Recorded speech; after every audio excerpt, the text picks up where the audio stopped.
Hi, I'm Brian, and welcome to the third and final installment of my retrospective into the solo albums of Jerry Harrison. 1981 saw him bring out the funky, the red and the black. 1988 saw the success of Casual Gods, and now we're in 1990 for his final solo album, which is Walk on Water. Or was it solo? Were the Casual Gods a band? But anyway, what a great cover. It's got some ring wear on there, but it's nice to see that our Orange friends have been able to find the space within the ring wear. That's always good. There's the back cover, obviously. And this is a original Australian pressing, which means they probably only did one. And it's on the Fontana label, and it plays beautifully, even though the cover's got a bit of ring wear. But the budget's gone, and now we've just got this little insert rather than the inner that we had on Casual Gods. But it's better than nothing. So the Casual Gods have been reworked and reformed, and Adrian Belew is on electric guitar.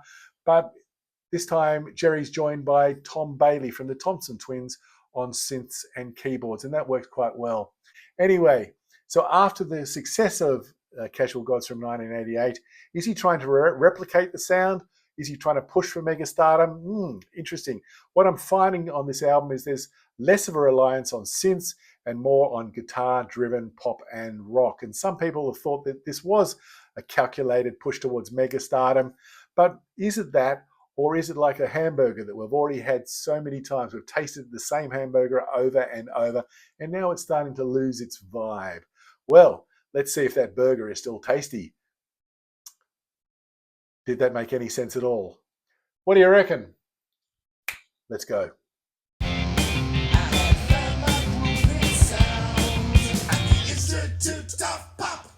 Flying Under Radar was one of the singles taken from this album, and immediately we get this sense of going for a different rock-orientated sound with that riffage on the guitar. It's like slabs of cold, distorted guitar.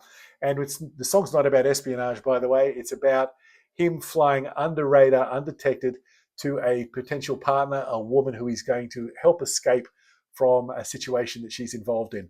Now, I don't know if there's any evidence in the lyrics that she's particularly disliking this involvement, but he's going to steal her nonetheless, because he's going to homing in on your heart. And so while the lyrics seem a little bit meh, it does give us a sense of propulsion, and the chorus really lifts the song up, which is strong, it's spacey and airy, and gives us the sense of something epic. But it does, again, give us an idea that he's looking for pop stardom. And it's a bit hit and miss here. But we have a bridge, which I really like, which takes us to different chords.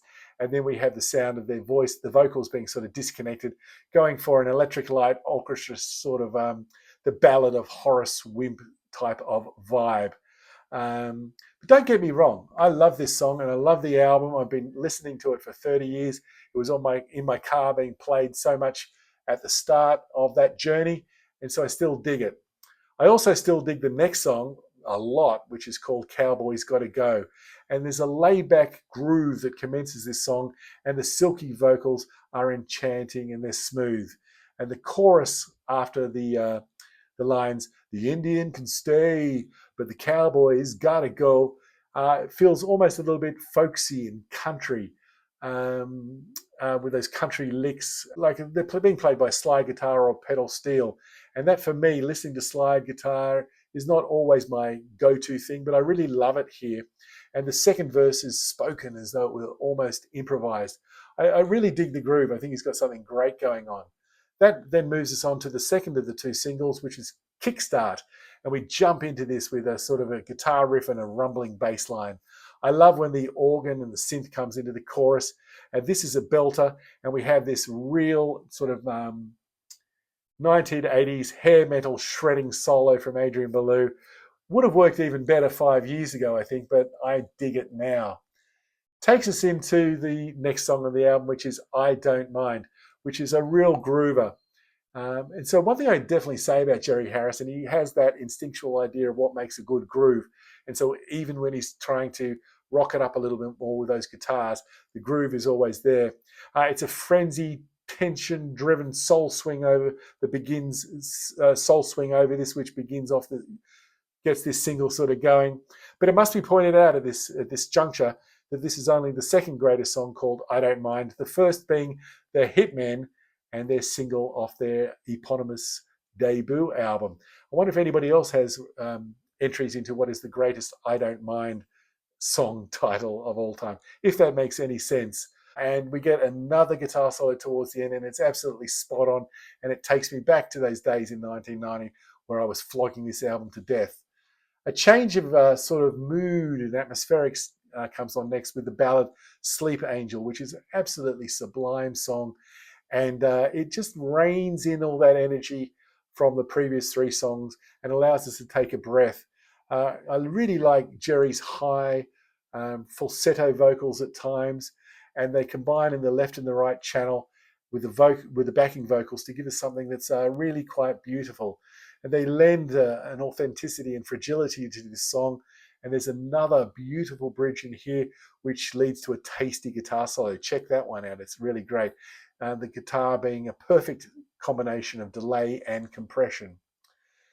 The final song on the first side is I Cry for Iran, which may be as relevant now as it ever was. And he's not talking about the country so much, I don't think, but talking about the individuals caught up in conflict.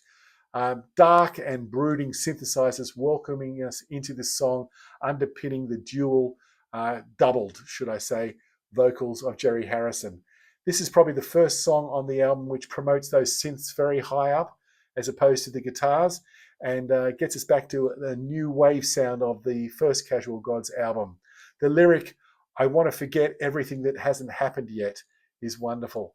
And it's very heavy on the lyrics for the first 2/3 of this song, pushing out the message that he wants to deliver. But then we get the middle section, which is created by a wonderful interlude by the female singer, whoever it is.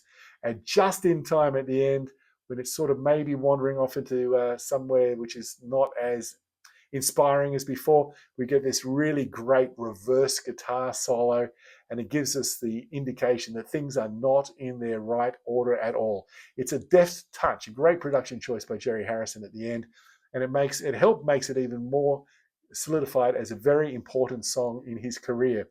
The last 2 minutes of this song are two of the best he ever put down on wax. Side one, all nice. Let's go to side two. Confess, Confessions of a Man in Love. It opens the second side with this really great funky feel and gets us moving again and gives us that sense of speaking in tongues era Talking Heads, which is really good. There's a sweet sonic suite of keyboards and guitars, bass, drums, the whole package here, including a really sweet and smooth vocal from Jerry. What's not to love on this song? And I adore the brief middle section here, particularly the contributions of the backup singers. Absolutely great. Then we go into Never Let It Slip. And ironically, I think this is a moment where Jerry did let the ball slip out of his hand or off his foot or gave it to the opposition, whatever. Any metaphor you want to throw in, you can have it here. And I'm not sure why this sort of retread, we've heard this song a million times before, is on this album. There's nothing intrinsically wrong with it, but I just feel as though I've heard it 1,000 times before, and I probably don't need to ever hear it again. Remember how I was saying at the end of I Cry for Iran that the last 2 minutes of that was probably the best two in his catalogue? This could be the least impressive 2 minutes in Jerry's catalogue. Anyway, it works. It just does nothing new. Facing the Fire, thankfully, immediately returns us to that funky, soulful groove, which I like most from Jerry. It's absolutely killer. I'm not sure that the chorus really lifts it. It's not offensive by any means, but the verse is a tease, and I don't know whether that tease is delivered on. I had high expectations when I went into this song initially, but it's been an earworm for many years, and it'll probably stay that way. But there's a sense he's gone all Simply Red on me. Now, that's okay if you're Simply Red, and Jerry is not. He's Jerry Harrison and the Casual Gods. And that telltale sign of wait for it, a key change towards the end maybe alerts me that he's running out of some ideas here. But then we go into the reggae pool and do the reggae feel with If the Rains Return, which is absolutely beautiful. It feels and it sounds great. I love the opening section of this song, and Jerry's delivery is absolutely spot on. Again, he's got that fragility and that high voice, which adds vulnerability to the lyrics. Um, Once again, as I've spoken about on a couple of other songs in this retrospective, it's almost like the verse, chorus, and bridge act as puzzle pieces which aren't quite connecting, but somehow they do. And so what can affect me negatively on the first listen to a song like this ultimately becomes a thing which I respect, because he's made my ears go in directions, my brain go in a direction it wasn't expecting to go. The synth horns are a little cheesy, and it gives a bit of an amateurish feel to it. And what I mean by that is, I could probably come up with this, and I'm no big thing. Still, if I did that, I'd need to give myself a long, hard talking to. I kind of like the guitar solo. It doesn't really go anywhere, but it's there and it's cool. It's tasty. Last song in the album is The Doctor's Lie, and this continues the tradition of Jerry finishing his albums with a challenging song.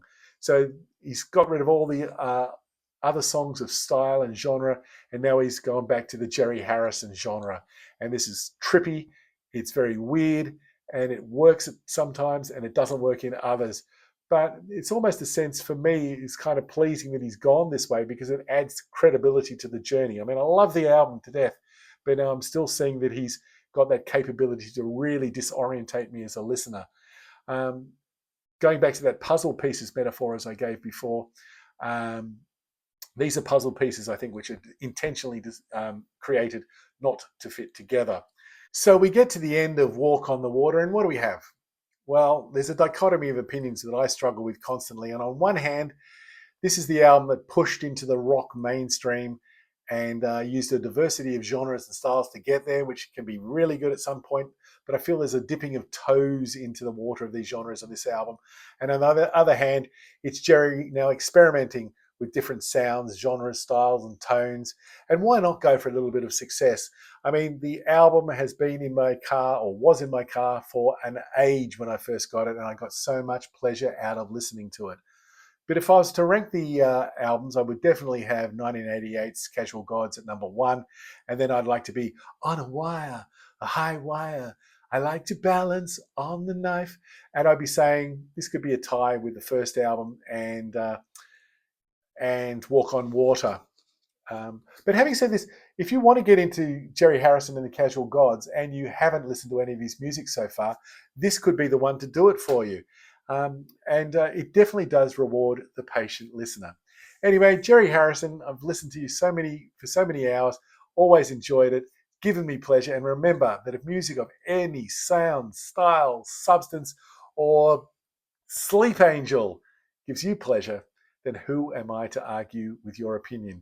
If you'd like to see the other two volumes in this retrospective of Jerry Harrison's solo career, the links are either there or they're in the album reviews. And why not pop into the album reviews for a while, because there might be some albums that I've reviewed that you might dig and you might get some pleasure out of it as well. Anyway, that's the end of the retrospective. Thanks so much for coming on the journey with me. If you have come on with the journey all the way, then my thanks to you. Anyway, until next time, I'm Brian, and I hope that you're going to be staying really well, staying cool, and bye now.